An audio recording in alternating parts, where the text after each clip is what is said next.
Ano na namang kadramahan yan, kalalaki mong tao, nag-e-emote ka pa talaga dyan sa dalampasigan? Well, sa bagay, sa ganitong view, masarap talagang sabayan ng kantang Paubaya by Moira. Pero maiba ako, kakatawag lang ng beshi ko sa Pilipinas. Nagmahal na raw ang pamasahe nila doon. Sana all minahal, kaya kawawa talaga sila doon. Shishi. Wala na rin pang gasolina ang mga kamote riders. Kaya sa panahon ngayon, hindi na worth it i-pursue ang mga nakamotor. Pwedeng magkagusto, pero hindi pwedeng i-pursue.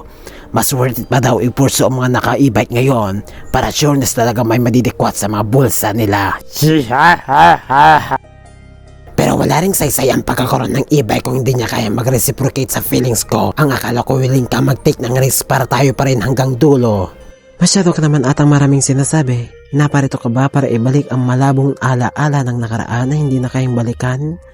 Kung nilina mo lang sana ang iyong intensyon in the first place, siguro pwede pa sana tayo mag-work. Pero sa likod ng pagsasama natin, ang gusto mo lang pala ay makuha ang aking tiwala para maki-score, tama ba? Alam mo bang napagod at naubos ako sa'yo? Naubos ang perang pinag-ipunan ko ng maraming taon, pati katas ng scatter, sabungan at shabu ay unti-unti ring naubos. Mabigay lang ang mga needs mo at cravings mo pagkain at dilingid sa iyong kaalaman. Lahat ng pinagagastos ko sa iyo lately ay utang yon sa SSS, Pag-ibig at GCash. Kaya dumating na rin sa puntong awang-awa na ako sa sarili ko. Kahit nagpapaawa na ako sa my day at notes ko ay di ka man lang nagre-react. Kaya narito ako ngayon para sabihin na titigil na ako at salamat na lang sa lahat. Huwag manligaw kung hindi mo afford. Aray ko! Sheesh!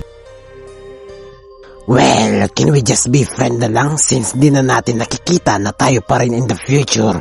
Okay ba sa'yo yan? Walang sino lang gusto mag-settle sa isang taong hindi pa financially stable. Tandaan mo yan, my friend. Well, sa tingin ko, magkakasundo na tayo ngayon since mayroon na tayong mutual understanding as a friend. Ay, mali pala. Magkakilala na lang pala tayo ngayon. Kaya itigil mo na ang pagiging clingy mo at simulan mo nang alamin kung hanggang saan ang boundary mo.